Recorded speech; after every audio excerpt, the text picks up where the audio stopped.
कोई भी मोह मुक्त व्यक्ति सत्य के पक्ष में खड़ा हो पाता है। मोह जनित व्यक्ति न सत्य को कह पाता, न सत्य के पक्ष में खड़ा हो पाता है, न सत्य के लिए लड़ सकता है। इसलिए पहली शर्त क्या है? मोह मुक्त हो जाओ। मोह मुक्त हो जाओगे तो शोक मुक्त हो जाओगे। शोक मुक्त होने का एक ही मार्ग है, मोह मुक्त होना। और मोह मुक्त होने का एक ही मार्ग है कि सबके प्रति जो ममता है उसे बटोर लीजिए, उसकी डोरी बना लीजिए और फिर अपने मन को अपने श्री हरि के चरणों से और श्रद्धा की डोरी से बांध लीजिए। यही एक मार्ग है, यही एक मार्ग है। भेद बुद्धि है ये। चोरों की रखवाली कर रही है और मुझे चोर बता रही है, हनुमान जी ने कहा। भेद बुद्धि। तो गांव में पिताजी ने कहा, बेटा तू अपने चाचा के घर चला जा, शहर में रहते हैं वो, पढ़ ले वहां शहर में रह के।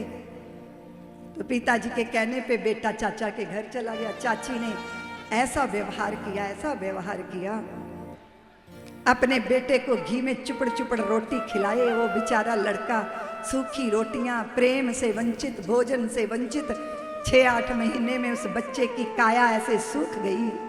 एक दिन चाचा जी अखबार पढ़ रहे थे तो एक मरियल सा कुत्ता घर में आ गया। तो चाचा कहते, क्या मरियल कुत्ता घर में घुसा है, भगा दे इसको, भगा दे इसको। तो भतीजा धीरे से बोला, चाचा जी लगता है ये भी अपने चाचा के घर रहता होगा तभी इसकी ये दुर्दशा हो गई। भेद बुद्धि, मेरा और तेरा, मेरा और तेरा करते जीवन बीत जाता है। यहाँ कोई किसी का है ना, घर तेरा ना घर मेरा। हम लोग गीत गाते हैं ना, बहुत बार व्यक्ति कहता है कि मेरा ये है, मेरा ये विस्तार है, यहां से देखो वहां तक। अरे भैया, धरती हंसे लक्ष्मी हंसे, हम कोई के नहीं, बिरथा जगत लड़ मर रहा, हम ज्यों के त्यों वहीं। इस मोह से मुक्त होकर जीवन का आनंद लिया जा सकता है, नहीं तो रोते रहो, रोते रोते रोते रोते रोते मांगते रहो, मांगते मांगते मांगते। भिकमंगे, इंटरनेशनल भिकमंगे। और क्या मांग रहे हैं? कभी इससे मांग रहे हैं, कभी उससे मांग रहे हैं, कभी उससे मांग रहे हैं। मांग रहे हैं प्यार और सम्मान। मैंने कल निवेदन किया था ना, सुना था तुमने? याद है कल की बात? याद है? इसीलिए कहते हैं मोह मुक्त हो जाओ, क्योंकि यहाँ कुछ भी टिकने वाला नहीं है। और अगर आप कहते हो प्यार टिकेगा, नहीं, प्यार भी नहीं टिकता। ब्याह भी जब करते हो, अपनी घरवाली का घूंघट उठाते हो, चंद्रमुखी जैसी लगती है वो, बाद में सूरजमुखी बनती है और उसके बाद तो ज्वालामुखी जैसी दिखाई देती है। तो हमने कहा भैया सत्संग तो बाद में होगा, तुम घंटों पहले ही क्यों आ गए? अरे बोले दीदी माँ, वो घर की कलह कंठी है ना, बड़ी विषैली है वो, बहुत खतरनाक है, जब देखो तब मेरी बेइज्जती करती है। तो मैंने कहा उसी के लिए तो देवताओं से उपाय ढूंढ रहे थे कि वो मिल जाए, वो मिल जाए, वो मिल जाए। लेकिन अब वो मिल गई है, अब तो कोई उपाय बता दो कि वो खो जाए।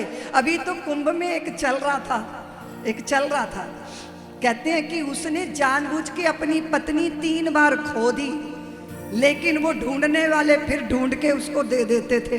बोले कुंभ की व्यवस्था तो बढ़िया थी, लेकिन ये बार बार यही पल्ले पड़ गई मेरे। क्यों छुटकारा चाहिए? क्योंकि अब वो आकर्षण, बोलते क्यों नहीं? बोलो ना। अब तुम नाराज हो जाओगी। एक की पत्नी को ना सांप काट रहा था, तो उसका दोस्त बोला, अरे देख देख तेरी पत्नी को सांप काट रहा है। तो वो बोला, अरे चुप बैठ, जहर भरवाने आया होगा, इतनी जहरीली है ये।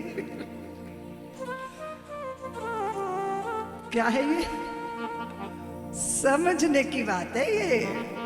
सारे संसार का सुख तब तक है जब तक वो दूर है, नजदीक से देख लोगे तो ये रील वील देख के सोशल मीडिया पे ज्यादा प्रभावित होने की जरूरत नहीं है। जो पर्दे पे देख रहे हो जरूरी नहीं है वो सच हो, थोड़ा नजदीक से देखो, फिर झांक लो। और फिर छोड़ो ना किसी दूसरे का पोस्टमार्टम करना, अपने आप को ही देख लो।